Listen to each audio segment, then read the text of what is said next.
Well, good afternoon, everybody. Thanks for attending again. We're going through, I believe, number 11 of our Protractor Software webinar series for the year. We've got a couple messages here from people. You're not going to really hear anything until we actually start the broadcast. We may be talking in the background. So just so everybody knows, you won't hear anything.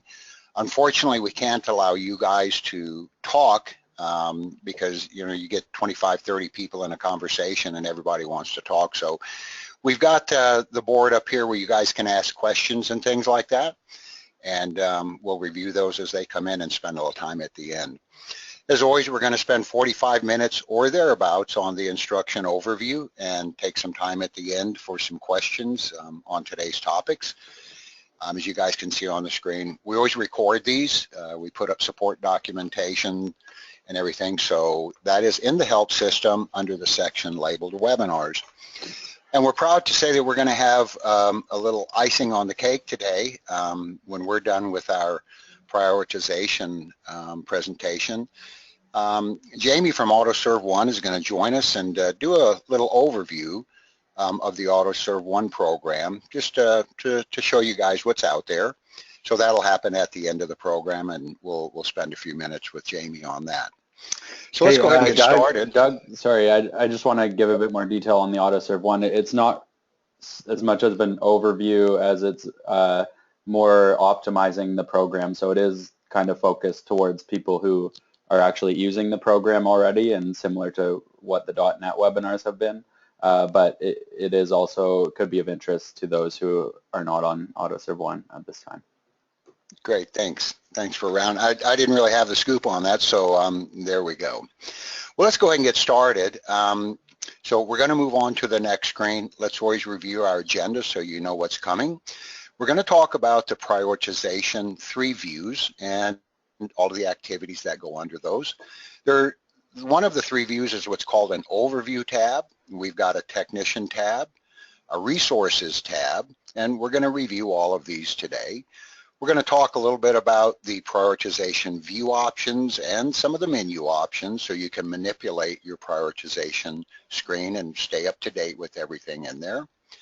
Setup items for the work in progress prioritization. So there are some things that you'll want to keep in mind so that the prioritization screen will work properly for you, and we're going to spend a little bit of time on those. Some of them we've already covered in some of the past webinars, but for those of you who have not been on those, we'll review that again. So we're going to talk a little bit about technician and service advisor setup, time clock for the technician, so because the prioritizations do track time clock activity. We're going to talk about the scheduler hours and employee hours. So your shop hours and employee hours both play a part in the prioritization information that's going to come back to you. Work order flags. This is really a nice feature that was added sometime back, and it also plays a part in the prioritization. And then not really a new module, but something I don't know that a lot of people are taking advantage of, called resources. So we're going to spend a little bit of time on these items in the presentation today. We want to start with a poll question right out of the gate. So if I can get whoever's going to log those poll questions up to bring that up. Okay, so I'm trying to get back to that view here. Bear with me just a second. So the question is, do you use the prioritization screen? And as always, we'll take 30 seconds or so to let you guys answer this. I'm almost thinking at this point we should have put another answer up there. What is the prioritization screen? But that's good. All right, so we've got about 82% of the people that have voted. We've got 10% of the people that say they use the prioritization screen all the time. 28% use it sometime.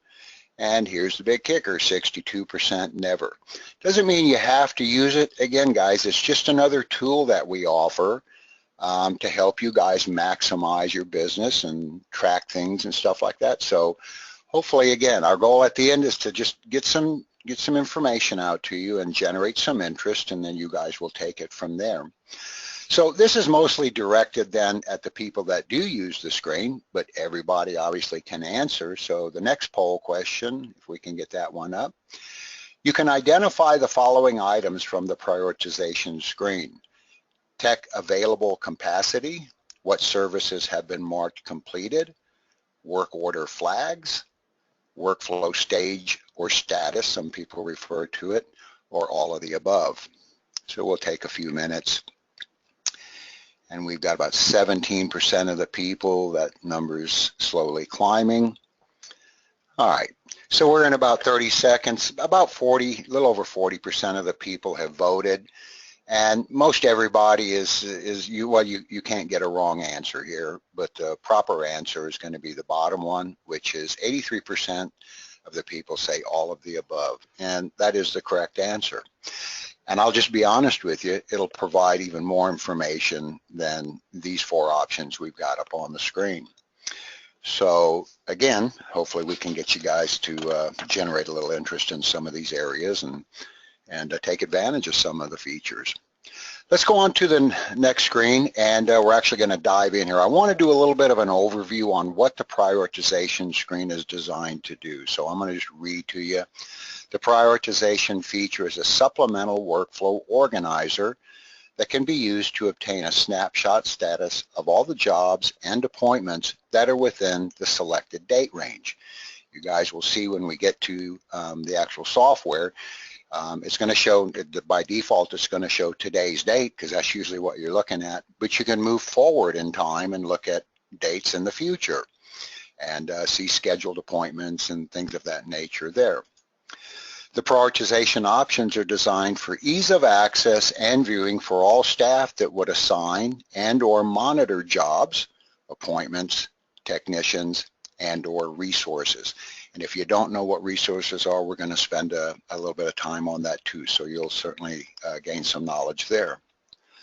The display for the prioritization screen includes all jobs and technicians along with their priorities. You will have the ability to establish the priorities of your jobs. It will also include the workflow stage or status, time clock activity, what's called a daily effort summary, which is a pretty neat little feature, and a pop-out summary, which would be details on a specific job, and your work order flags. All these are available for viewing on the screen itself. We've kind of talked about this, but I just want to refresh. There are three different viewing tabs on the prioritization, which is going to be the Overview tab, the Technician tab, and the Resource tab. So let's dive in here. We're going to start with the Overview tab. So the Overview tab provides a single column listing of all the jobs and appointments for the date selected. Let's go take a look at the software itself, okay? So we're just going to move over to the software. I'm starting out with just a blank screen. This is your, entry screen when you open up the software. And most people, to manage the workflow, jobs, appointments, are going to just go in and click on work orders. So I'm hoping everybody's pretty familiar with the layout of this screen, but you're going to be able to see here work that's scheduled for today, jobs that are in but have not been assigned to technicians, then your in progress, which identifies by technician and or service advisor the jobs that have been assigned to them, and of course completed work orders, future work on hold. We're just going to focus on this area today. So again, assuming everybody is pretty familiar with this, if not, you probably want to resource the help and play around with it a little bit. I'm sure you spend the majority of your day with this screen. The prioritization is a supplemental view. So right from your work in progress, if you look to the far right, you're going to see prioritization. If we click on the prioritization, we're going to start with the Overview tab. Looking at the Overview tab, okay, there are a couple of things we want to bring to your attention. So let's do a little overview. The Overview tab provides a single column listing of all the jobs and appointments for the date selected. So as you guys can see over here on the right, here is my date, and I can easily move forward in date or move back. So you'll see whatever's on. Now, I can't move backwards from today because that was yesterday. It's done. So the screen is designed to keep you current for today's activity, and then if you wanted to look at a future date, that's all in there. The Overview tab contains detailed listings of appointments, unassigned work, work in progress, work on hold. So you guys are going to be able to see over on the far left column the stage, or what we call status. Okay, unassigned work, appointments, in progress, jobs on hold.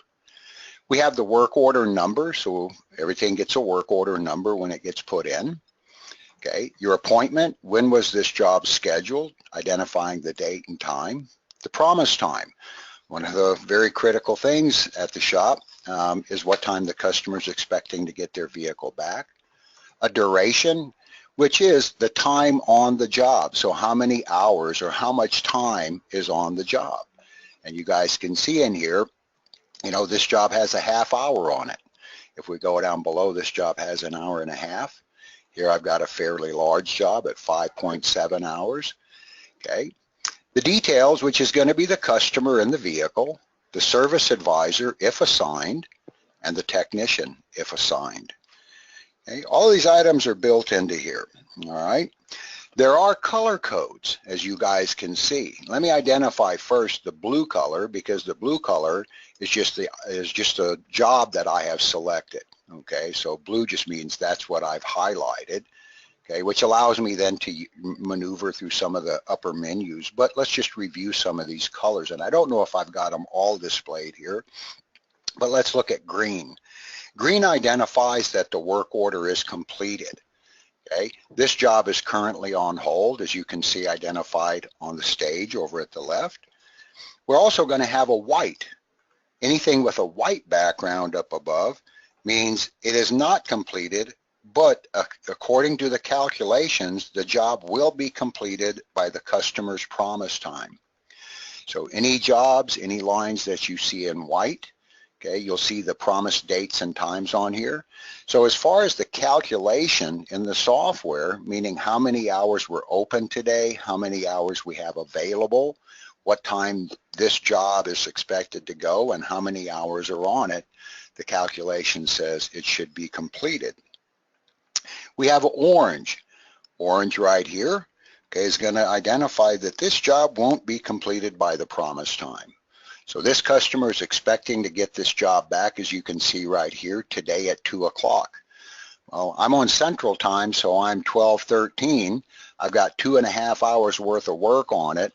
And so by the time I assign that to my technician, what time of day, the software is telling us that according to the calculation, this job's not going to be done by 2 o'clock today. We also have red. It's not really a distinct red, but this would be the red color that we're identifying, which means that this job is not going to be completed by the promised time, and it's probably not going to be completed by the end of day today. So I'm open till 6 o'clock tonight. You know, I've got a couple of hours left in the day, but again, according to the calculations that the software is doing, it's saying the job's not going to be completed by 6 o'clock today, which is closing time, which means this job's probably going to have to be created as a over, so it's going to stay overnight. So all these color codes, let me just identify, are calculations based upon a variety of things. Let's take a look up here at what's called the effort summary. The effort summary is taking the hours available, okay, meaning technicians times available hours. So if I have 2 or 3 technicians times however many hours they work for the day, okay, I've got 14.5 hours. Active work is 11.7, and if you were to take this column right here with the duration, that would add up to 11.7 hours. So that's how much work I've got to produce. My load is going to take the active work against the available hours, so my shop is loaded at 81%. This is pretty interesting, and it does, again, come from these shop hours, technician hours, which we're going to look at a little bit later today. So I can see I'm at 81%. I've got one job that isn't going to make it today, according to the calculation. So just keep those things in mind. And these color codes should help you guys a little bit. We have the ability to change the priorities. If you wanted to look at this in a priority status, okay, we certainly have the ability to do that. Right now, the way I've organized this is unassigned work, meaning I've got that customer's car at my shop, but I have not given it to a technician yet. I've got an appointment down here that is expected to come in at 2 o'clock, again, Central Time, all right? So if that's not important to me right now, I can take that job and move it down the list, okay?